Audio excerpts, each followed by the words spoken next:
नमस्कार मित्रों। वर्तमान में जो कोरोना की लहर चल रही है, ये जो दौर चल रहा है बड़ा ही भयावह है।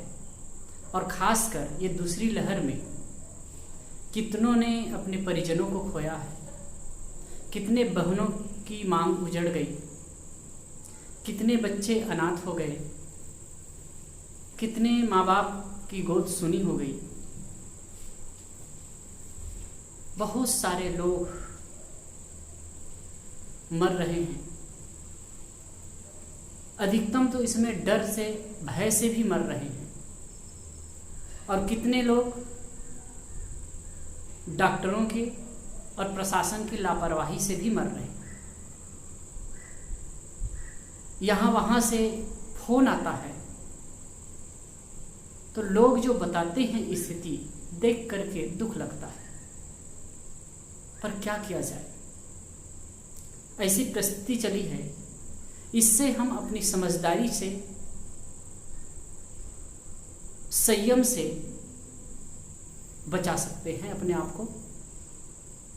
आप सबसे अपील है, इस पर कुछ बातों को ख्याल कीजिए, कुछ बातों पर अमल कीजिए और अपने आप को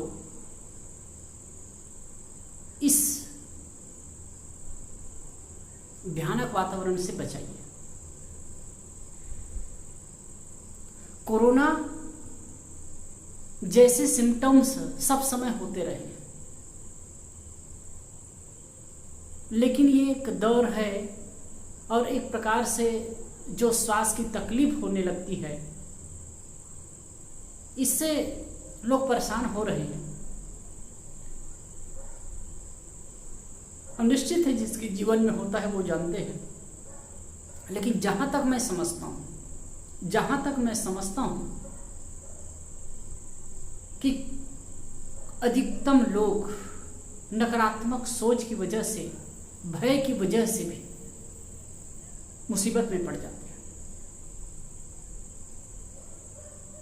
कुछ लोग तो सही इलाज, सही ट्रीटमेंट नहीं मिलता है, इसलिए चले जाते हैं। खैर, इस पर मैं थोड़ी बातों पर चर्चा करूं क्रम से, जो सबके लिए ग्राह्य होगा। पहली बात, नकारात्मक विचारों से बचें। कोरोना संबंध में बहुत सारी अफवाहें फैली हुई हैं। मीडिया के माध्यम से भी और दिखाया जाता है बहुत सारे समाचार, इतने मर रहे हैं, इतने मर रहे हैं, इतने पॉजिटिव, इतने करोड़ पॉजिटिव, और जो मर रहे हैं उनको दिखाया जाता है। इससे मनुष्य के मन में भय का वातावरण व्याप्त होगा है।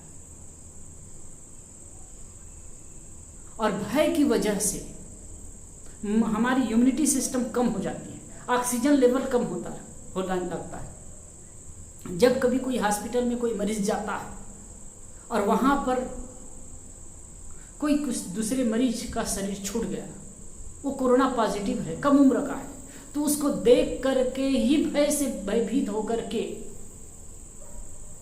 आदमी मरने लगता है। कई ऐसे घटना मेरे पास में आई है, कई लोगों का समाचार आया है, जो लोग बता रहे थे कि भय की वजह से उनका ऑक्सीजन लेवल डाउन होने लगा। तो यदि अपने आप को कोरोना से बचाना चाहते हैं तो सावधानी बिल्कुल अलग चीज है, लेकिन भय से रहित हो। अपने तरफ से पूरी तैयारी रखें, सावधानी रखें, लेकिन अगर ऐसी परिस्थिति हो तो यथासंभव भय से दूर रहें। और खास करके अनेक प्रकार के जो ऐसे समाचार हैं, नेगेटिव विचार हैं, उसको देखना बंद कर दीजिए, क्योंकि वही चीज बार बार घूमने लगता है मन में। और जब कहीं ऐसी परिस्थिति आती है तो सीधा आपका मन वहीं जाता है कि लोग मरते हैं, मैं भी ना मर जाऊं। और जब एक बार आपके मन में वो भावना घर कर जाती है तो फिर संभालना मुश्किल हो जाता है, संभालना मुश्किल होता है। दूसरी बात है, थोड़ा कुछ हुआ तो दौड़ हॉस्पिटल ही ना दौड़ जाइए। हॉस्पिटल ही ना चले जाइए, क्योंकि हॉस्पिटल में न तो उस प्रकार की केयर हो पा रही है अधिकतम जगह, और न ही ठीक से ट्रीटमेंट किया जा रहा है। कई बार तो होता है एक बार हॉस्पिटल में गए तो दोबारा बाहर नहीं आ पा रहा है। कुछ थोड़ा बहुत सिम्टम्स होते हैं तो घर का देसी इलाज आप कर सकते हैं। देसी इलाज से अपने आप को ठीक किया जा सकता है। आप करके देखिए। जैसे कि सर्दी खांसी होने लगी तो स्टीम लीजिए, भाप लीजिए। आप कहीं बाहर से विक्स वगैरह लेकर के भाप ले सकते हैं, या फिर सीधी से बात में घरेलू उपचार बता रहा हूँ। घर में आपके अजवाइन है, उसको पानी में डाल करके ढक करके गर्म करिए, उबाल लीजिए और उसका भाप लीजिए। आपके नाक और मुंह में जब भाप जाएगा तो जो सांस लेने में तकलीफ हो रही है वो सब दूर हो जाएंगे। पानी के माध्यम से निकल जाएगा, कफ अंदर चला जाएगा, बाहर निकल जाएगा। आप करके देखिए।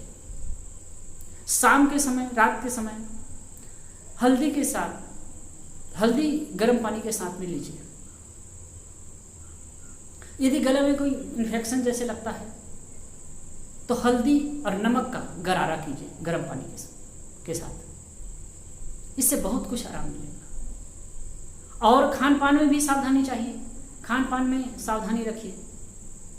ज़्यादा तेल, मिर्च, मसाला वाले और हैवी चीज मत खाइए जो गरिष्ठ करे। आप हल्का, सात्विक और सुपाच्य भोजन कीजिए। माइंड फ्रेश रखिए।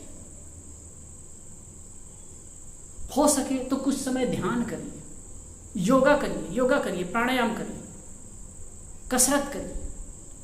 शरीर की इम्यूनिटी सिस्टम, कितने लोग सोचते हैं इम्यूनिटी सिस्टम खाने से ही बढ़ता है। खाने से नहीं, आप सामान्य रूप से खा लें ठीक है, लेकिन उसके लिए आप उचित व्यायाम भी कीजिए।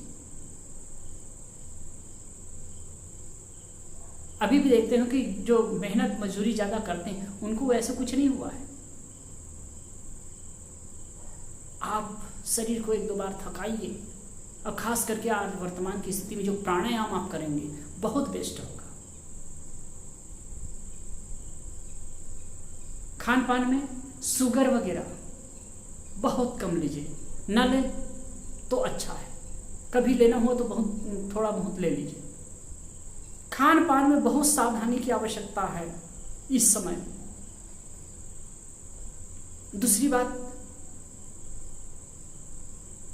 अच्छा से व्यायाम कीजिए, परिश्रम कीजिए, व्यायाम कीजिए।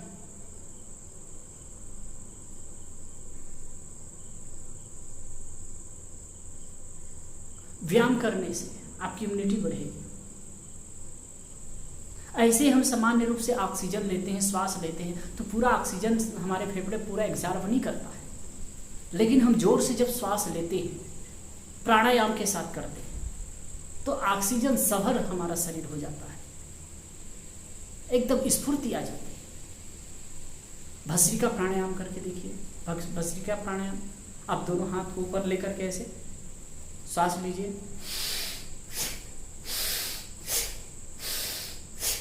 20 बार करिए, रिलैक्स होइए, फिर 20 बार करिए, फिर रिलैक्स होइए, फिर 20 बार करिए, रिलैक्स होइए। आप देखिए इतने करके इतना आपके फेफड़े में ऑक्सीजन भर जाएगा। तो अपना डॉक्टर स्वयं बने। आजकल तो डॉक्टर लोग भी लुटेरे बन चुके हैं। कैसे आवे मरीज और उनको धन लूटा जाए। लेकिन प्लीज मैं आप सब से रिक्वेस्ट करता हूँ, जनता जनार्दन से रिक्वेस्ट करता हूँ कि आप लोग यथासंभव, घर में आपके बहुत सारे औषधि हैं, आप चाय मत पीजिए, चाय के जगह काढ़ा पीजिए। तुलसी पत्ती है, इलायची है, काली मिर्च है, हल्दी है, अदरक है, ये सब डाल करके काढ़ा बनाइए और उसको पीजिए। इससे इम्यूनिटी बढ़ेगी आपकी। कफ है वो दूर हो जाएगा, पाचन तंत्र अच्छा होगा।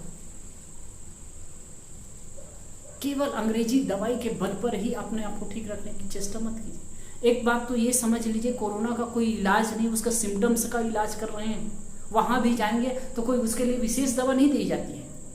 केवल जैसे खांसी है तो खांसी के लिए दवाई, बुखार है तो बुखार के लिए दवाई, इस प्रकार की दवाई दी जा रही है। वैसे तो कब से कह रहे हैं उसके कोई इलाज नहीं है, अभी उसका वैक्सीन निकला है।